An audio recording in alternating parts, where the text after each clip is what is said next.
Today, people who are still actually anti-science, a whole movement called the anti-vaxxers, who refuse to acknowledge the evidence that vaccinations have eradicated smallpox, and who, by their prejudices, are actually endangering the very children they want to protect.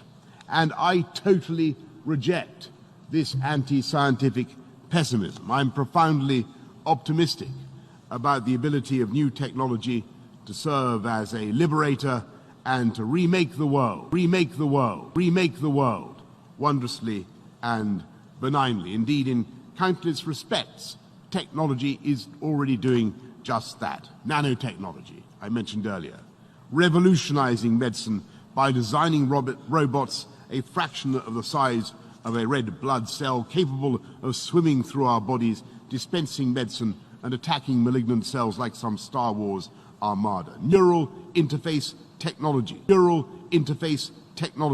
is producing a new generation of cochlear implants. I think of new tools that we acquired, but over which we, the human race, had the advantage, which we controlled.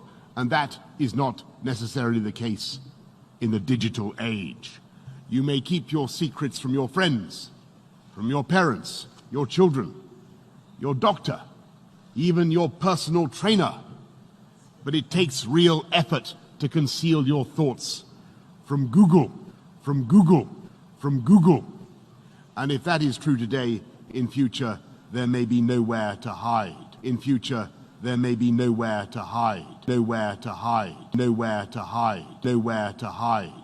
Smart cities will pullulate with sensors, all joined together by the Internet of Things.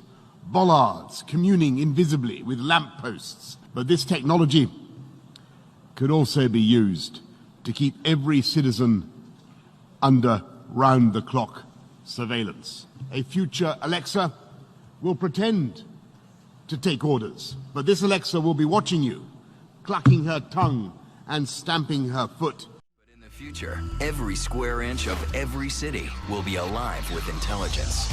Because every street and every building will have a network of microcomputers built right into them. Dr. Chris Piester calls it smart dust.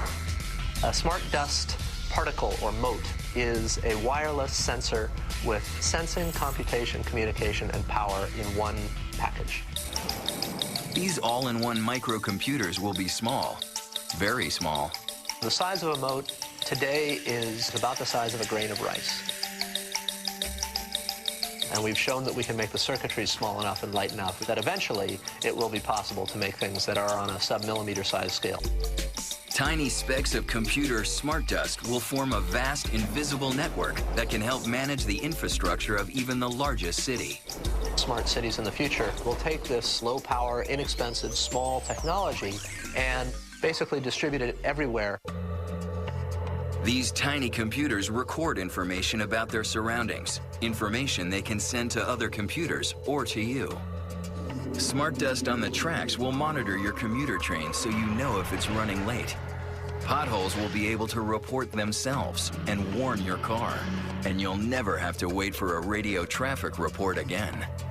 They're monitoring the flow of traffic and giving you alerts about what route is the right way to go to keep the traffic moving. Bridges will get a coating of smart dust particles that can warn us when they detect stress fractures, helping avoid deadly collapses.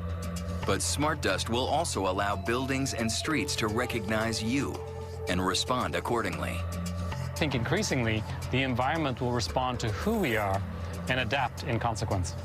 The city will know where you are if you want it to. Your workplace will know you. Smart dust at the entrance will boot up your computer. And smart dust embedded in the elevator doors will automatically ring your floor. Smart dust is going to sense the environment and allow us to improve the way that we live our lives. No matter how we live in the future city, it will be radically different. Other scientists use a completely different approach. They take the brain cells apart and let them grow in a small dish on top of a computer chip.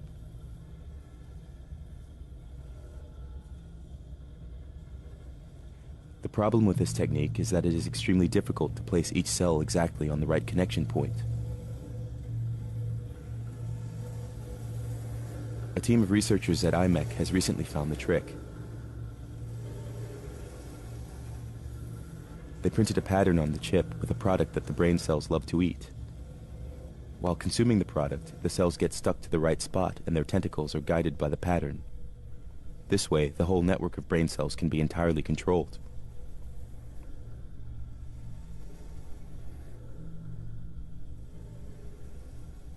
Some scientists have already been experimenting with such brain dishes. Their chips were less precise, but their results sometimes remarkable. Let me disconnect the light show.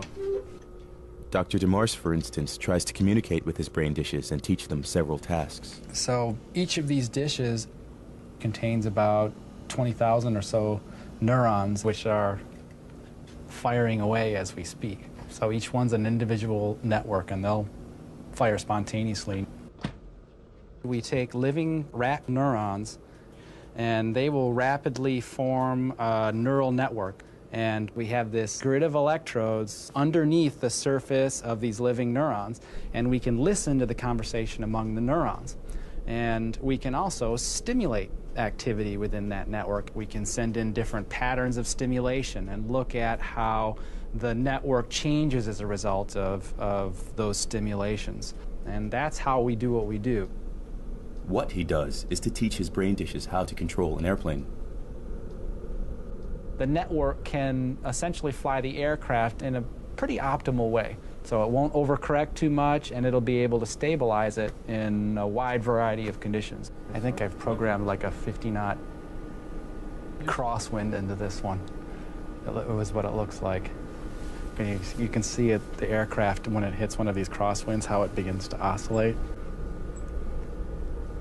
The oldest dish that I've had is at 2 years.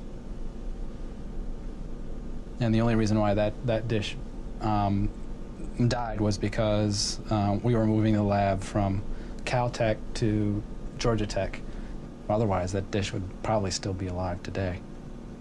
Each dish has a characteristic, so you can learn to recognize one dish from another dish. They're demanding, though. You have to feed them once a week. In the future, everything will become intelligent. Nanobots will infuse all the matter around us with information. Rocks, trees, everything will become these intelligent computers. So at that point, we're going to expand out into the rest of the universe. We will be sending basically nanotechnology infused with artificial intelligence. Swarms of those will go out into the universe and basically find other matter and energy that we can then harness to expand the overall intelligence of our human-machine civilization. So the universe will wake up, it'll become intelligent, and that will multiply our intelligence trillions of trillions fold. You know, we can't really fully contemplate. And that's really the main reason this is called the singularity. But regardless of what you call it, it will be the universe waking up. So does God exist? Well, I would say not yet. We are the Borg. Lower your shields and surrender your ships. We will add your biological and technological distinctiveness to our own. Your culture will adapt to service us. Resistance is futile. A sentient world simulation run by the intelligence community that is basically picking up data from transhumanistic technologies of all the people, creating a real world simulation, and to turn US citizens into biorobots. The DNA Human Genome Project was carried out at the Lawrence Berkeley National Lab, where I was a staff scientist for 5 years. They were tracking people in the lab by the electromagnetic frequency emitted by individuals' DNA. In other words, every living thing is an antenna that transmits and receives. We're an electrical system, and the DNA in every living thing has a unique frequency and signal. Believe it or not, that is what they're using, what they're focusing on, and what they're weaponizing to completely control us. People spoke out. People who worked on erecting HARP facilities to produce the signals controlling this system.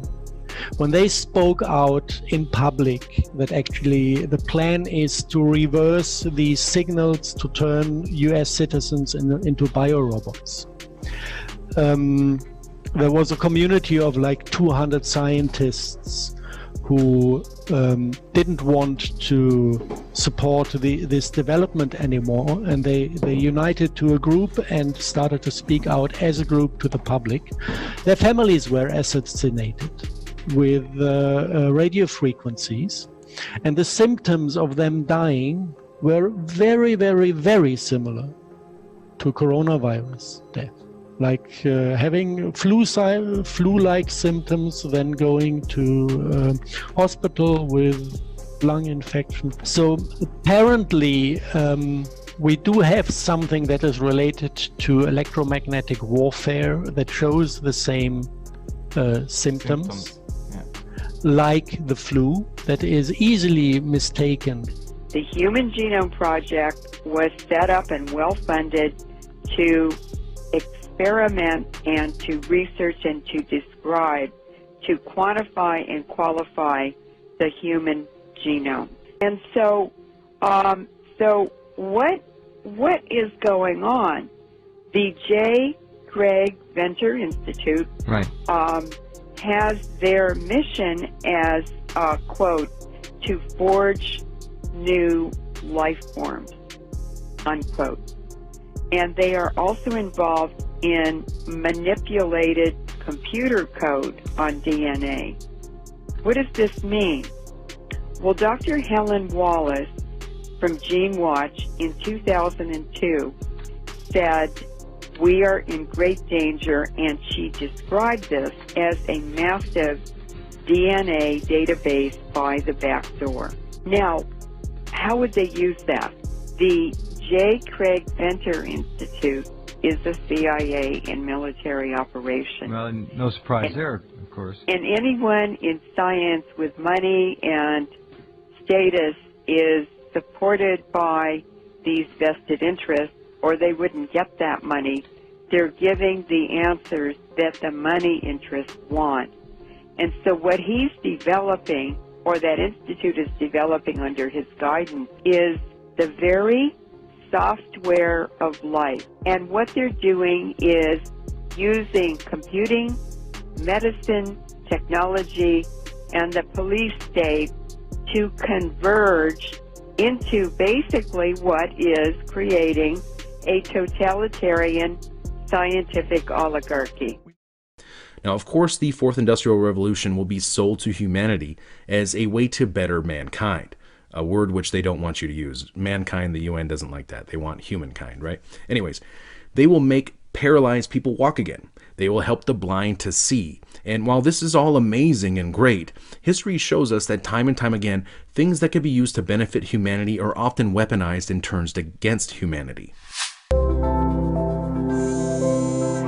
Humans have always been using tools, but because of the recent advances in technology, we're beginning to have machines that can augment us in all sorts of interesting ways. I was the first person in the world to be able to voluntarily move my legs while stepping in a robot by exciting the nervous system using electrical stimulators directly onto the spine. We believe that a cure will be possible if enough of the right people have the will to fast-track a cure for paralysis. The projection of 5 million jobs lost by 2020 to technology is serious, but it's not the main question. Construction, manufacturing, services, public health and education, these industries will still exist. The main question is, what will be the future of work? How will we define work? How will we share the wealth?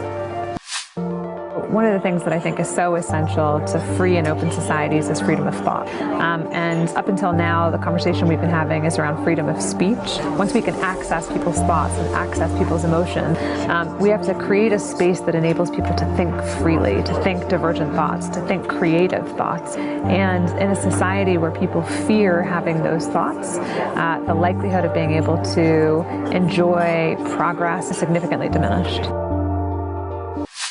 Did you just hear that?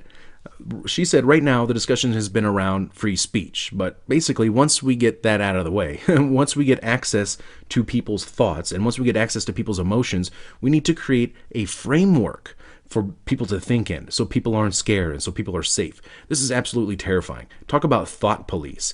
They are fully intending and telling us right now that they plan to have direct access to your thoughts and to your emotions and be able to manipulate them as they see fit, of course, for the greater good. This rotating dot here is the first real nano engine ever made, only a few atoms in size. I took the F1 ATPase and I stuck a little propeller on the top of it and made it spin around from one molecule. Well, now I can take many thousands of these in complex systems like we have in our bodies and make them do more sophisticated things. The ultimate goal is to create robots as small as viruses, called nanobots. These nanobots will be more intelligent than today's computers. One possible set of applications is medical.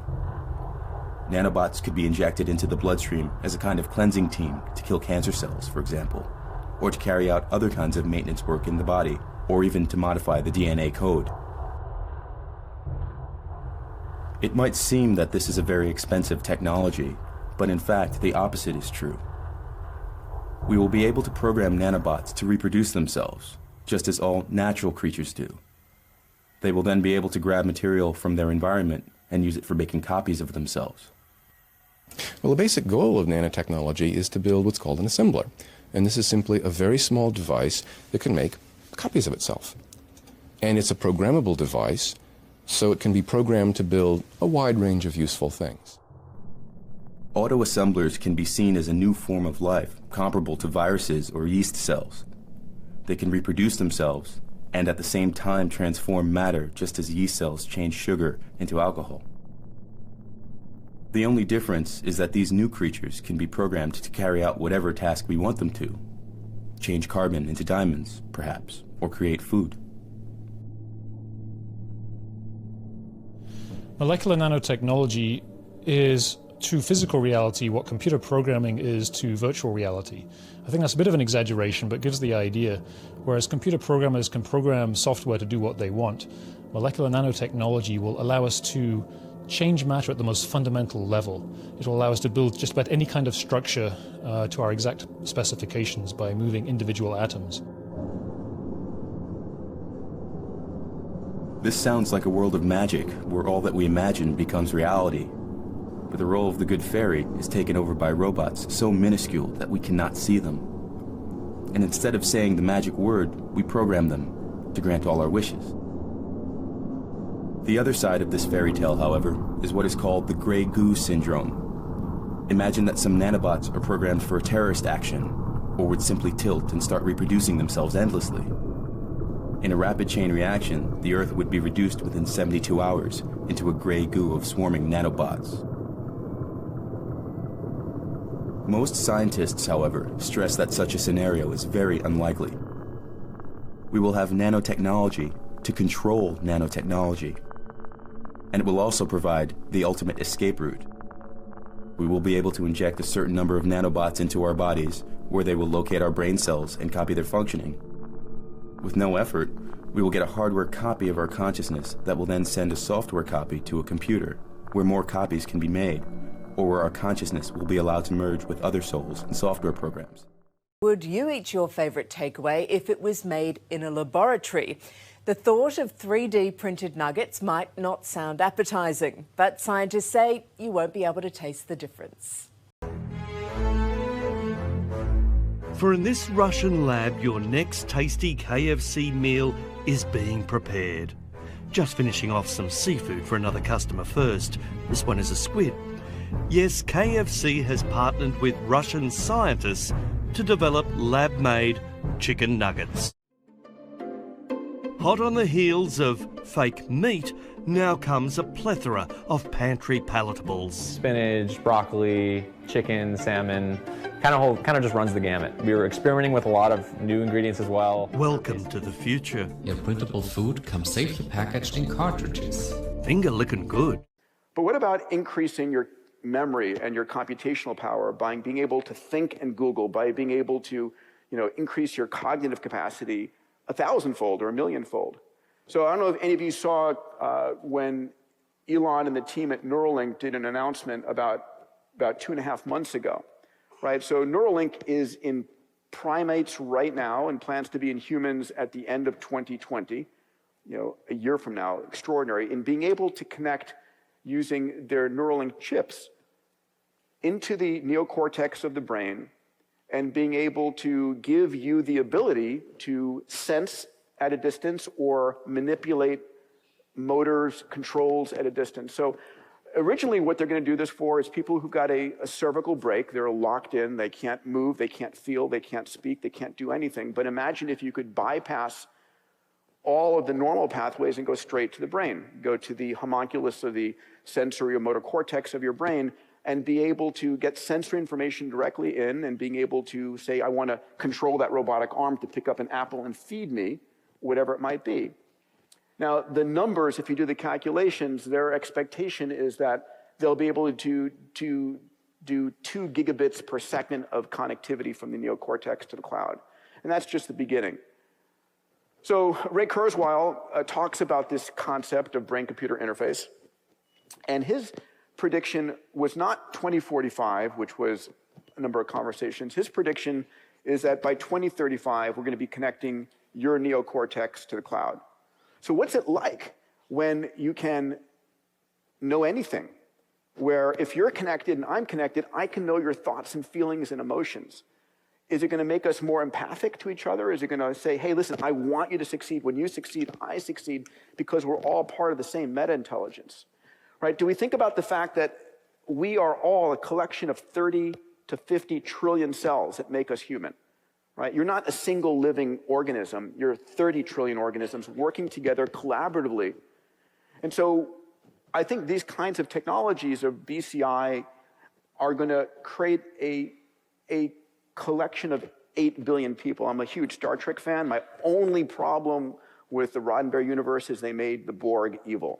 If they'd made the Borg friendly, that would have been much better. But so when we connect, and I can see a sunrise through the eyes of someone in Japan, or I can feel the pain, or I can share my thoughts and my feelings with individuals. Is that a world that's going to be more peaceful? I think it is. I think it's a world that's more awake. And we talk about doing this through plant medicine. We talk about doing it through meditation. There's a technological solution as well that is coming online. We'll see where it goes. What I feel the singularity is, as we look towards the future, we'll get to a point where either intelligent machines or cyborgs will start to dominate. The singularity is the point where humans lose control.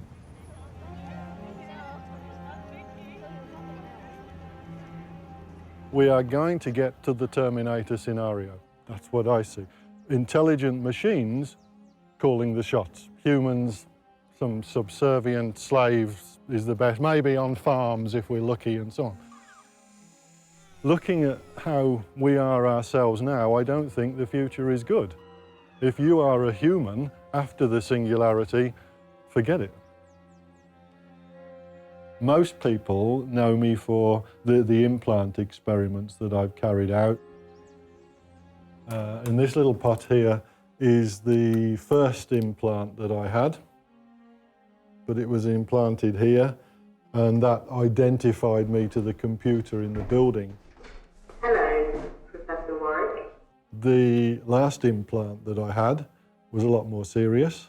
Now what we have there is an array of 100 electrodes, and that was implanted in the median nerves of my left arm. I then had wires running up my arm, and they came out onto a little connector pad, so we were able just to plug into these. I went to New York, and we put my nervous system live onto the internet in real time. We linked up to the robot hand, which was still here in Reading. So as the hand gripped an object, my brain received current pulses. What the surgeons found when they took the implant out was that the body tissue had grown around the implant, pulling it into position. Very quickly, mentally and physically, it's part of you. I think once you link the human brain to a computer network, not only can you improve communication, sensory input, you can think in many more dimensions and have extra memory, of course. That's the obvious one. I see as a person, I'm human, and I'm really limited and restricted in what I do. So if I could come out of the singularity being mentally and physically upgraded, yeah, I'd go for that. So I don't mind changing dramatically from what I am. I believe fully there will be flash memories you can plug into your brain. We'll be able to hook our brains into calculators and statistics programs and have Google directly into the frontal lobes. I mean, there's going to be a lot of expansion of the mind through interfacing the human brain with technology. There's an unanswered question of how far can you go and still be human. You know, when I became president in January of 1993, back in the dark ages, the average cell phone weighed 5 pounds. And there were 50 sites on the entire World Wide Web. 5-0. There have been more added than that since I've been talking. God made man in his own image. God intended for man to become one with God. We are going to become one with God. Cloning and the reprogramming of DNA is the first serious step in becoming one with God. This issue is going to dominate our global politics this century. This is the issue that will color the century. As we merge with machines, and I think it's inevitable that we will transform into something new. Evolution is a spiritual process. It moves us closer to the ideal of God. I mean, what is God? God is described as being unlimited in intelligence, creativity, love, beauty. It's more computing capacity in a little grain of sugar when it's nanotech, 1 bit per atom and flipping back and forth in femtoseconds. There's more computing capacity in that grain of sand than our human brain by a factor of, I don't know, billions or so. So these machines, if we, humanity, if we decide to build them, we're building gods. We humans are going to start linking with each other and become this meta-intelligence. And we will eventually become an interconnection of the entire human race. And we will become godlike. Once you plug into that global network and you know the thoughts and feelings of millions or billions of people, to unplug yourself and be so lonely.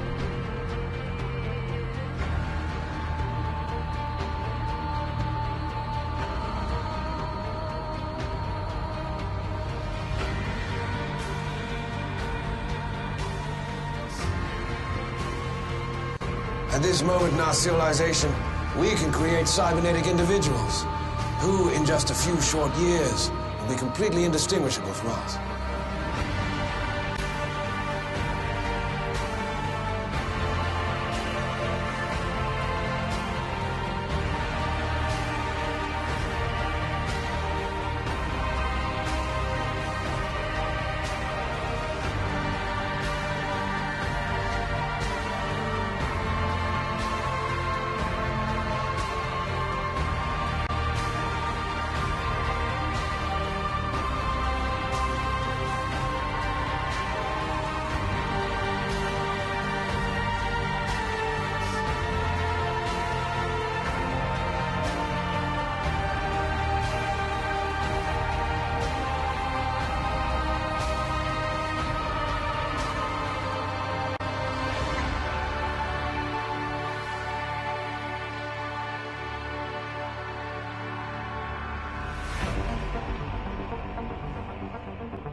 Which leads to an obvious conclusion. We are the gods now. We are living in an artificially induced state of consciousness. This was by Dr. Weld, Bill H. Weld. In the video, he describes classified documents from the CIA, Naval Intelligence, and the DoD that he has seen personally, and has promised his source that he would not bring to the public most of those documents for 2 weeks after this original video went up, to allow his source to finish his retirement and to leave the country, because as soon as these documents are published, his source believes that if he were to stay in the country, he would be killed. The documents describe tiny microcellular-sized killing machines called nanites, because they have an outer coating that is robust and can handle going through the digestive system until they get to the right place to either burrow into human flesh or attach themselves to human flesh to go where they need to go. They're different from the ones that we already know about in chemtrails. Chemtrail nanites we're familiar with. They burrow in the human flesh and they incessantly build polysilicon fibers for the sake of recreating man into cyborg-like creatures. And they are a human experiment, just as in the Holocaust. And they were done on the general public without our knowledge or consent. Morgellons, as you may well know of, which is a dreadful disease of terrible open sores and fibers coming out of the body that doctors refuse to give credence to, is the result of these nanites that are poured down on us in chemtrails. Now, the nanites that he's talking about are made for one simple purpose, and they are to burrow into the bloodstream, gain entrance to the brain and other areas of the body in order to attach themselves to that tissue and lay in wait for classified military frequency signal to give them their working orders. I'm here to tell you, ladies and gentlemen, not a month goes by where I don't get a call at my institute by someone telling me that someone in the government implanted these things in their brain without them knowing. I'm not kidding. And although it may not be that the sky is falling yet, folks, it looks like rain. Bring an umbrella. The nanotechnology is in the bodies, the brains of all 318 million Americans. Everyone's infected. They've been spraying the nanotechnology into the hydrosphere for the last 25 years, which filters down into the water supply and the food chain. Once ingested, the nanotech then migrates to the brain and adheres to the neurotransmitters of the victim's brain and begins to speak to and decode those neurotransmitters after it's activated. It can be activated, the nanotechnology, from thousands of miles away using a process called directed energy flash and photon. See, nanocells are real small, 1,000 times smaller than these dust particulates. You inhale it, they go to work replicating, spreading like a virus, multiplying in exponentials. 6 months' time, I could have 100 million people converted, ditch diggers, porn stars, and presidents. Not one would be the wiser. 100 million people will buy what I want them to buy and do pretty much damn well anything I figure they ought to do. What? A chemtrail. I do know what a chemtrail is. Yeah, and is it true? Well, there's a big debate. Yeah. Are you filming me? Maybe. Okay. No. I don't want to go on record for that. Okay. No, but do you believe it? I don't film that. Well, I don't have enough information for that. Okay. Yeah, but because I saw a lot of videos on the internet, and it really looks believable. Well, it's arguable both ways, I think. Yeah? Depends on which side you're on, but... Yeah. But what is your personal opinion of it? I think there's part of truth. Part of truth, yeah. Yeah. Yeah, we should investigate this, because when it's true, imagine so many people, they suffer of this. Okay. Yeah, it's a necessary evil. About the chemtrail generator. Oh. So let's make sure that thing's working. We're going to check yourself. I got it. 133.6. Oh, look at that. They're working. They're working. You can see the chemtrails coming out of the engines here. Look at that. I'm dying to take a picture of that's cool. My neighbor. You got it. So chemtrail generator. I'm doing the video. Chemtrail generators are on. And yeah, there it is. Look, you can see them. All right, that's awesome. It's working. Yeah. One thing I did is I grabbed mine. I go wrong to basic guidelines. I got mine as an example every time, and this one I think I can go by. Yeah. At which time they manipulate the brain and other areas of the body to send signals to those other areas of the body to affect what is called a cytokine storm. It's a sort of immune system feedback loop that is like your immune system on steroids. They cause the body's immune system to turn against itself and mimic virulent flu-like symptoms that develop into upper respiratory infection, fluid in the lungs, pneumonia, and eventually death. The target survival rate for the powers that be is 2%. Now they're saying that they want 99% of the populace infected with these things, and most of us are already. This program began in 1995. Now I'm not saying they were sprayed or put into the water or the other places where they're implemented in 1995, but that's when the program began. He put up some documentation.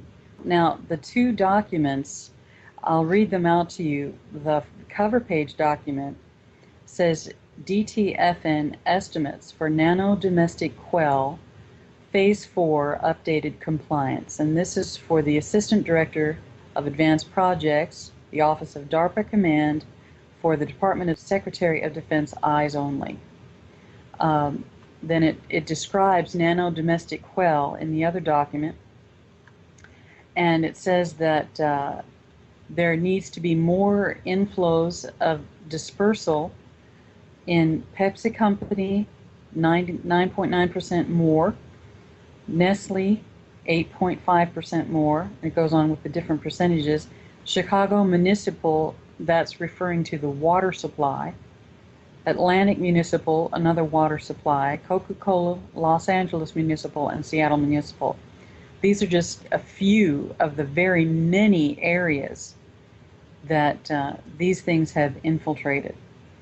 To give you a little bit more of a heads up as to where these things are, he gave me the document. He said, this document has it all. It tells you pretty much everything.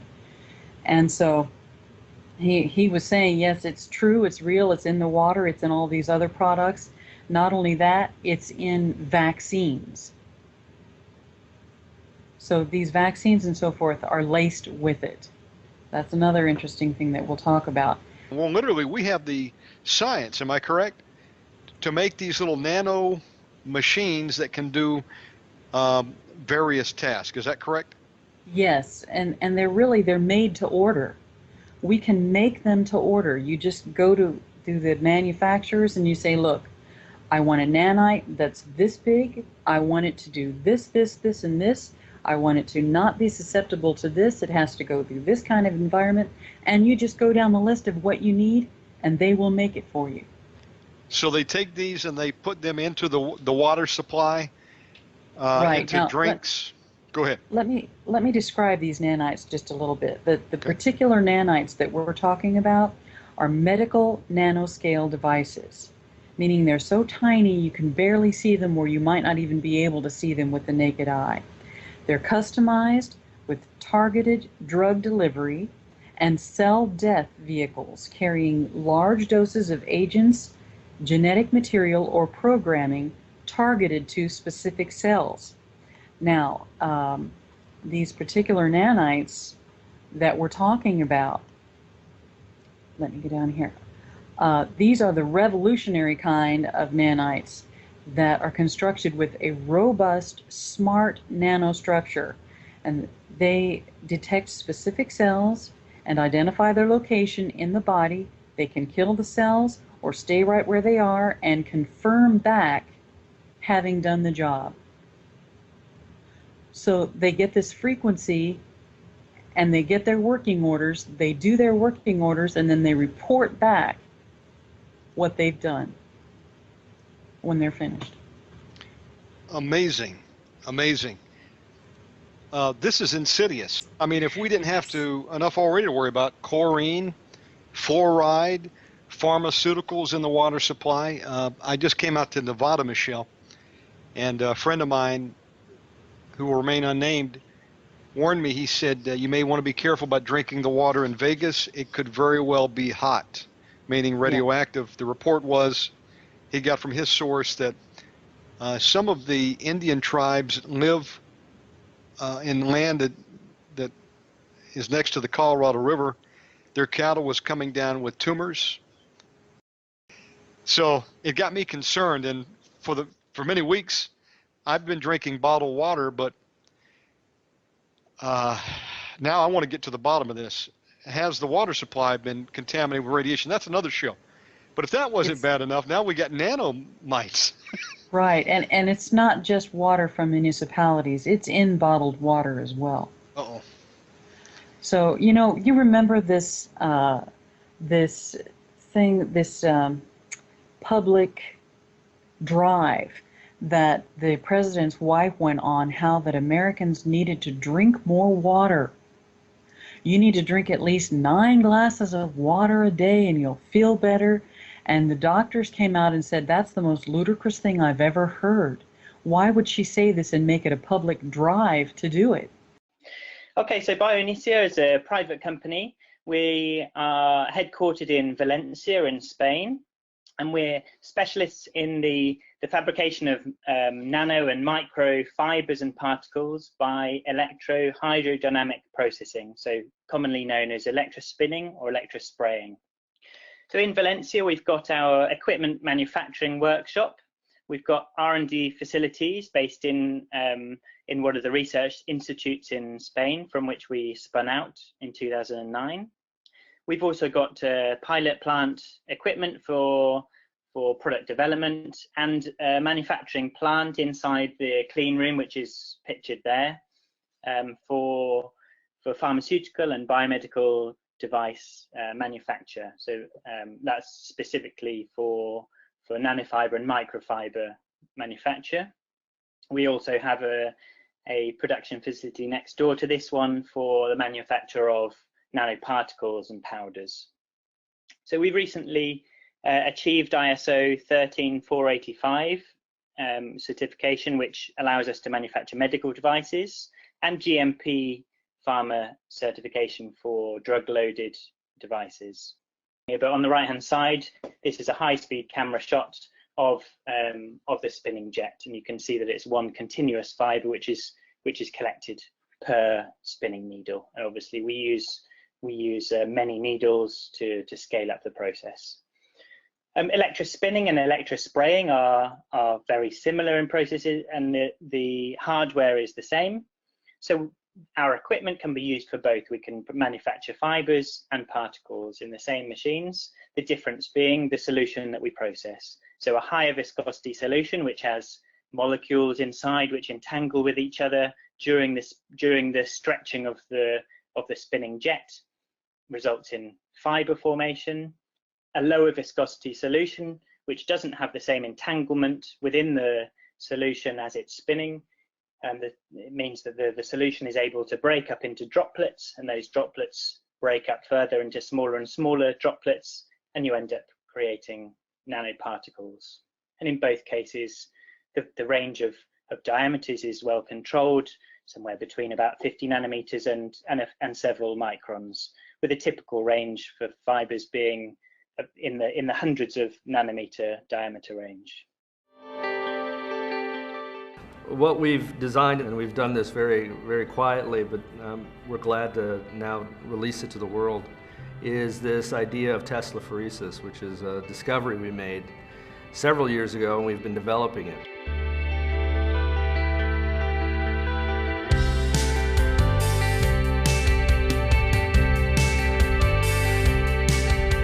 And Teslaphoresis is, the simplest way to understand it is self-assembly at a distance, just long distance assembly of materials. And what we did was, because we're at Rice, we had plenty of nanotubes around, so we decided to use nanotubes. And what we discovered was that these nanotubes can actually string together and form wires by themselves under this electric field. This fundamental idea of force acting at a distance, that you can have Instead of, when you normally build circuits and things like that, you have to have physical contact. Now we're talking about building circuits without actually touching them. All right, we're just dispersing this. Power on, and up. I realized that a Tesla coil could actually do this if you designed it in a way to create a very strong force field in front of it. And so that was the engineering aspect of it. And then once I designed the machine, then all sorts of discoveries started falling out of it. Oh, that was a good one! Tesla Phoresis is one of those things, it's a project that there are just so many avenues, so many things that I think you could do with it. Not just making conductive wires, but taking it in so many different places, not only just biomedical and engineering, but taking it into different industries like silicone chips or exploring different conductive materials. This also ties in just generally in nanotechnology that self-assembly is very big. That is, if you can get things to build themselves, just as in biology, we build ourselves. When my son saw it, he called them webs. He thought it was like Spider-Man shooting webs out. And it really is. It's very much like a web sort of stringing out together. And that was a surprising finding. And the physics of that is actually a lot richer than what we had originally thought. So there is new science coming out of this as we go.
What are the symptoms, and what, from your view, from your studies, what exactly is Morgellons disease? My view of Morgellons is basically the result of industrialization. The list of symptoms is extremely long.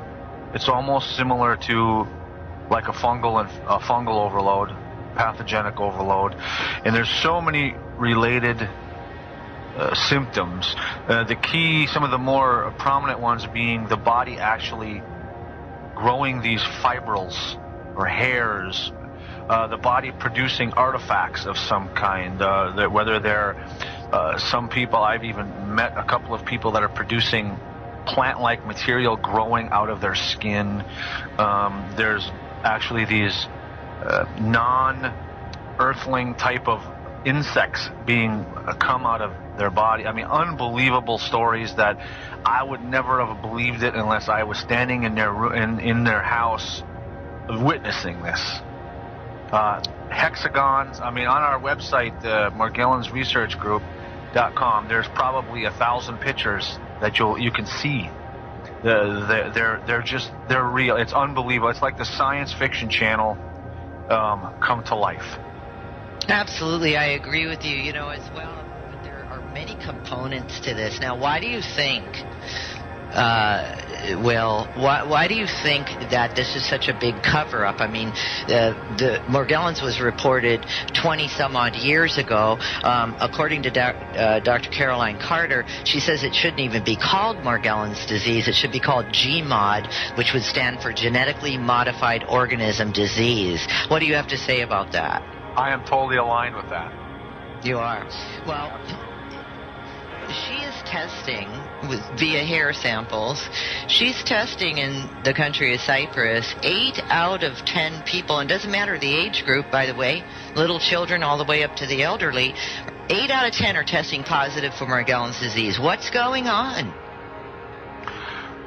What's going on? That's a good question, because actually there's a lot of patented data that I have found, and people like to share when they find or declassified information that used to be classified. I have a report from 2004 that talked about the nano and micro technologies of unmanned, basically smart dust, which are smaller than microscopical particles, that some of the components of that smart dust are showing up in people's body, coming out through these little black specks and showing up in some of the fibers. And so you tell me what's going on. I think it's madness, but the body is responding by trying to push the stuff out through the skin or whatever, and it's affecting our genetic expression, it's affecting people's health, and it's horrifying,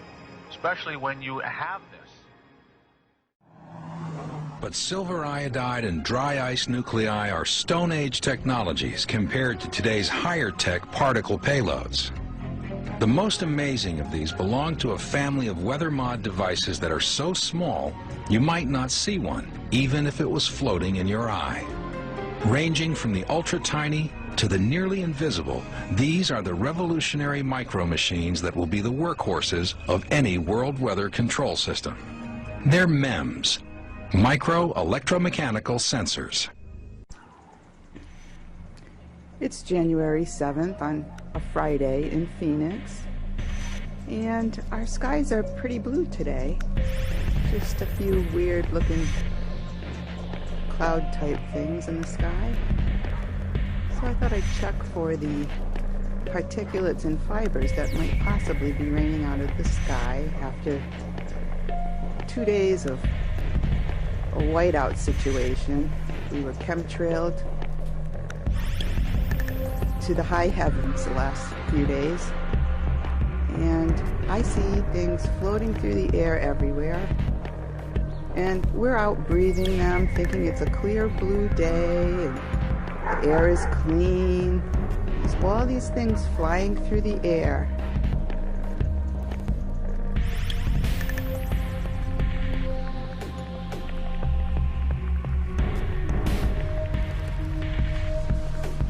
It's not raining out, but there is stuff in my pool. And there's no raindrops hitting the flagstone around the pool. Nothing.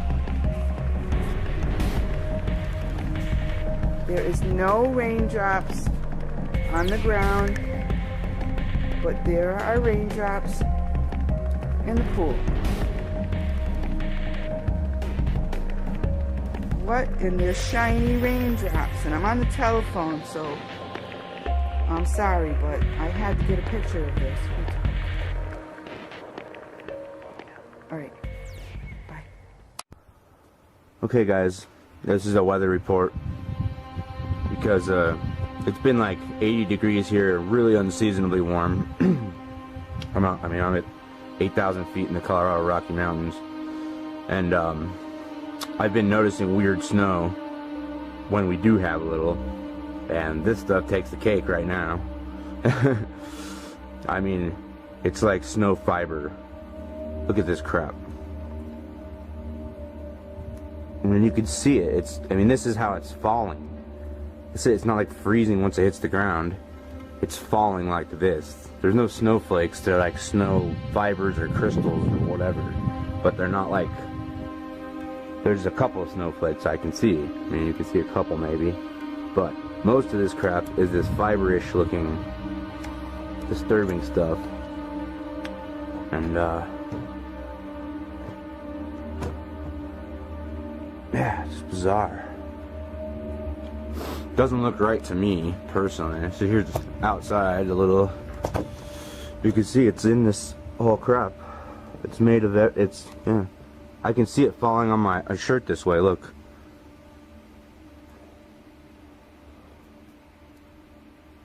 You can see it before it dissolves. It's lined. There's fiber, snow falling on me. Look at my shirt here. See that? What the hell, guys? I've never seen fibers falling out of the sky, or snow that looks like fiber. It's really disturbing. Anyway, this is what it looks like here. We're getting fiber snow, and it's really just a haze in the air that looks, you know, that comes down as snow. So, can't see a thing. Hope everybody's doing okay. It's 29 degrees here, and yeah, it's the first day we've had snow in a long time. I could definitely feel it's probably very difficult for somebody who doesn't suffer from Morgellons, but a constant flow of electricity going through my body. It's like, I mean, this is basically Morgellons, at least in part, is an invasion of human tissues by nanotechnology, and I can feel these wires under my skin. I can feel the pulsation energy, or let's say the electricity going through. So I react very strongly to any electromagnetic frequency, or so I can relate to what Marie said, that she feels that when she's near to a refrigerator or any kind of electric device. Regarding the thing I really want people to hear, and I didn't have scientific validation until recently, that what I believe to be true is in fact true, and that is Morgellons is not a disease. That is the great red herring that they've asked us all to swallow, that there's this disease out there and there's a segment of the population involved, but that most everybody else is good to go. And that's certainly not true. And when I wrote my paper for Arizona Skywatch in 2009, I tried to get that point across by calling it a syndrome. And the reason I say that it's not a disease, that's not to mean that people aren't suffering, and that's not to mean that these things aren't happening. Of course they are.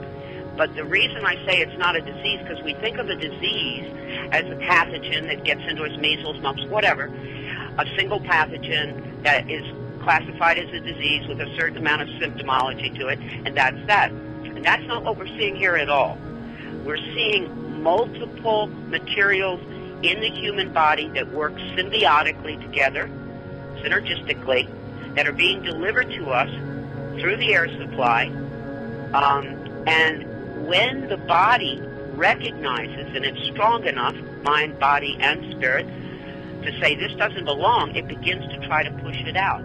Now that's these fibers, these pseudo-life forms, which is a really better, much more accurate description than fiber. These heavy metals, these crystalline polymers, this fungus, all of these things that work together, they don't belong in our bodies. And the bodies have the wisdom and the strength, and may I say the spirit, to shove it out. Very painful, very unsightly, very difficult process. And so my goal, once I sort of clicked onto that's what was happening, of course with the help of many brilliant, I'm just a dot connector, really. But I work with, I call the above ground, underground, a lot of very brilliant minds in the scientific, in the research community, microbiologists, hematologists, all these wonderful people who share with me what they know and understand, physicists and all kinds of folks.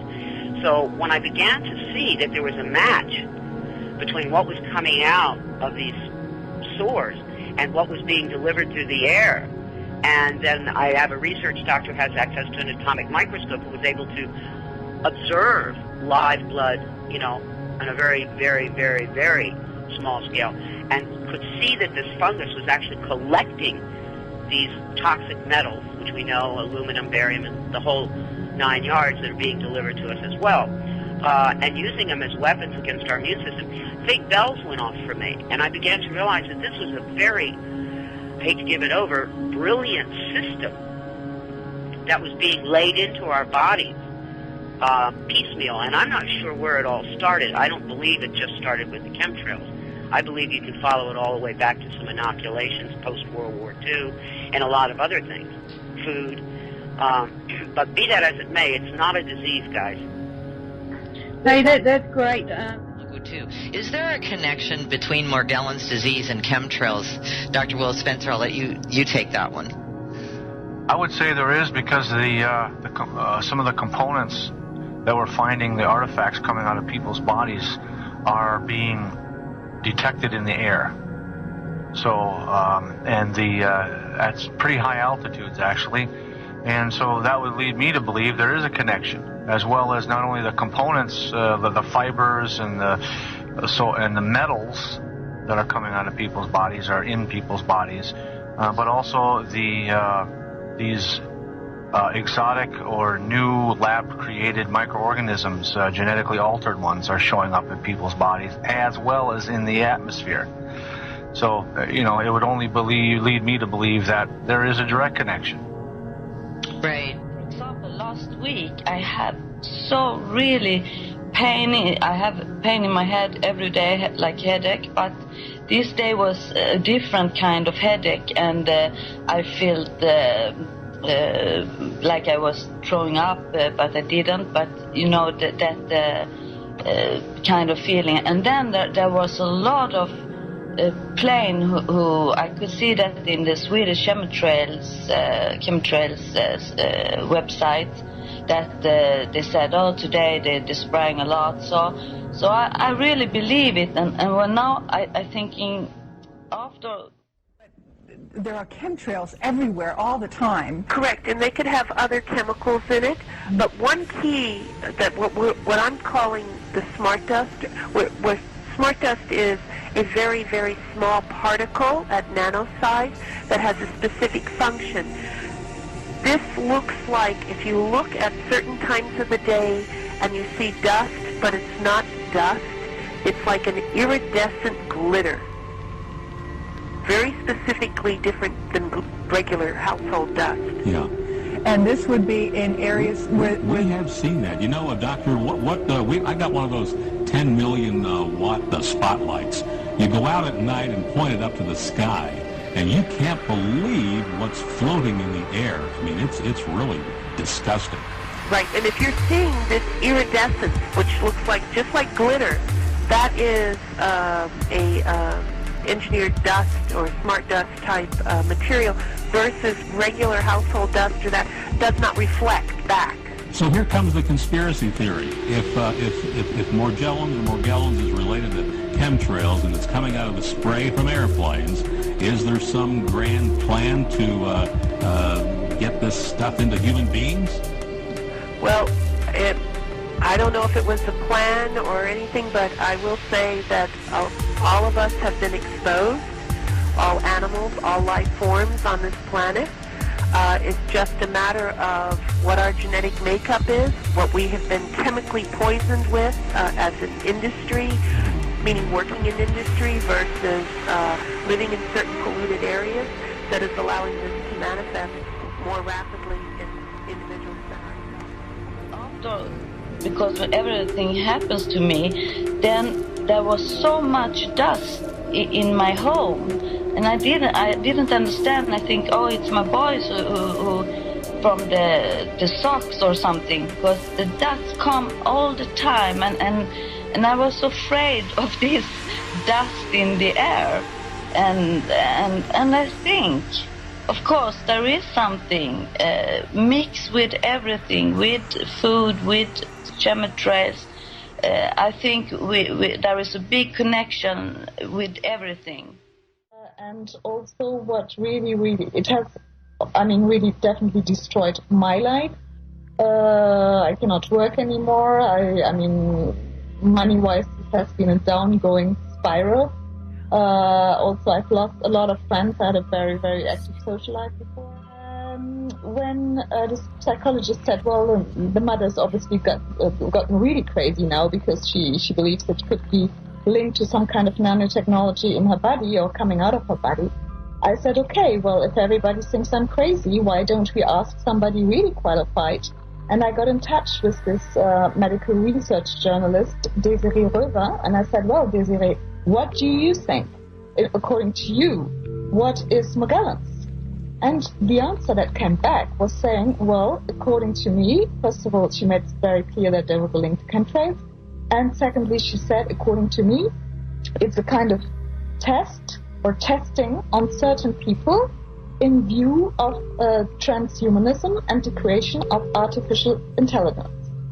And this kind of answer, her research basically was also put in the court files and obviously ignored for the reasons that you have pointed out very correctly, I believe. Melanie had mentioned before the break this transhumanizing. Whoa, that's a big word. What does that mean? Altering our being, our human, transforming the human being. There is a free video on YouTube. If you just type in transhumanism, I forget the name now, but there's a gal named Sophia that did a great presentation. It's about an hour long last year. And she explains it, and there's actually several scientists on YouTube that will gladly explain that. And it's a science fiction. They're trying to improve the human. Well, and let me ask you, Marie, has this been an improvement? It felt. I think when I have now heard about this and read little. Because in the beginning I always said to everybody when I try to explain how I feel, it feels like I am a snake who will change the skin. I feel I have the second skin over me. It's not me. It's like I have have a mask all over me, and even when I look at my skin and look at my face, I didn't recognize me. That was not my hand, not my skin. In 2 years, I think, I have this feeling before I try to get rid of this not human being skin. These is. Well, picture things coming out of your body and put yourself into a spot to even comprehend that for one are not natural, for two hurt, have lots of pain, and for three is when you go to a medical practitioner in allopathic medicine, the only thing that they have for you is to label you delusional, when in fact you're producing these things. So you want to talk about traumatic emotional experience when you're telling somebody that's supposed to be a caregiver or a provider, which is really I don't even want to go down the negative side of that, but they're supposed to do a job, you expect them to do a job, and they're telling you that you're delusional and this ain't real. Right. Okay, and thank you for saying that, because isn't it interesting that that's all the medical field is referring to it as, is something, that the patient is delusional. And that's, you use the word maddening. I think that is over the top. It's a recent turn of events, but yeah. I guess that's to be expected. Not a surprise, unfortunately. I have a segment on my website that if people want to look at later, it's called Bad Hair Day, and they'll see what the hairs look like. They'll see the hair follicle of the hair bulb with blue fibers growing out of the bulb after I pull the hair out. Can you tell which hair to pull out? Yeah, because usually those hairs are thicker, and I can see that there's a goo coating on them. The goo coating comes above the skin line, and so I can see it, and it makes the hair look thicker because it's coated. Do you get the goo coating on your skin too, or is it just something on the hair? In other words, would you get a gooey portion, not gooey, but slimy? Yeah, you do. Yeah, you do to some extent, but not as much as the hair. There must be something in the actual hair follicle, and I have pictures of it. There's chemicals that go there, plus each hair follicle has its own capillary. So there's something about that is very attractive. Go ahead, Cliff. Yeah, absolutely. This relationship, Jeff, with hair is, as I said before, one of the keys to understanding this particular creation, if you will.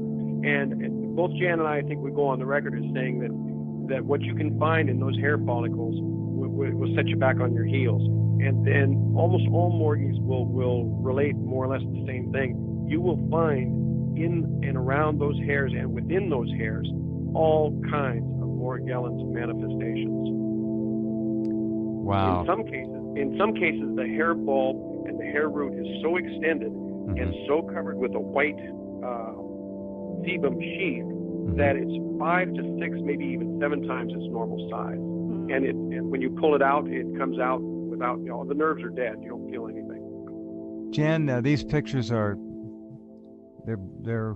stunning, staggering. They're so different. Each and every one of them has something to say, so to speak, in terms of an expression of something foreign and weird that should not be in the human body like this. But of course the CDC says, don't worry, it's all in your imagination. That very odd picture that has like veins running through it and almost a pattern, somebody said it looked like a fractal almost, but this is a piece of tissue from the same lady that had the letters, that had the numbers on the tissue.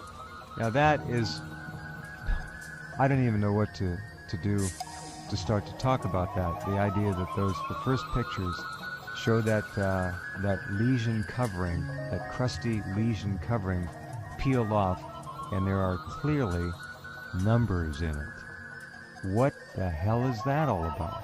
I don't know, but since I have had that, someone else contacted me and sent me 4 copies of a video of something in his bathtub, which he was taking a picture of, that looked like a fish, but when he got very close with his lens, he was reading numbers on it, and he actually sent me the video, and you can't read the numbers that well, but he actually read the numbers from the thing, and it was MMMLOQNCFZ.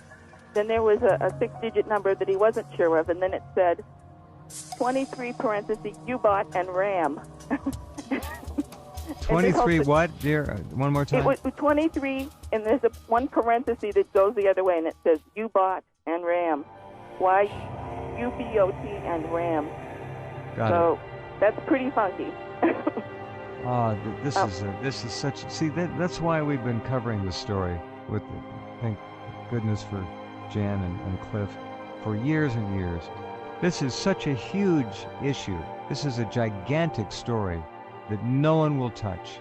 Not anymore, not up to the CDC dirt, because the mainstream media will now say, if they're pressured, well, it's already been taken care of. We don't have nothing else to do. One of the things I've noticed with the mainstream media is not only did they read the report from Kaiser, but they expounded upon it, and actually the way they were wording it almost seemed very disdainful of the people that have this disease. Oh, absolutely. I picked that up too. Yep. Putting them down. Well, I mean, they went out of their way to make it even more so. I mean, we know whose payroll those people are on, and they all belong to the Committee on Foreign Relations, so, Damn you know. Right. Yep, absolutely. By the way, I invite all of you to please go to morgellonsexposed.com. This is Jan Smith's site. Just scroll down the page. Look at the pictures. These are real. This is nothing that has been faked in any way, shape, or form for you newcomers. These are actual items that Jan has pulled out of her body And I have them on slides. If anybody wanted to ever take them to a real lab and test them, they could DNA them or do whatever they want. I have nothing to hide. We know that no lab is going to want to touch these. Basically, they'll lose their grant, they'll be kicked out, they'll be shut down. Who knows what will happen to them? True.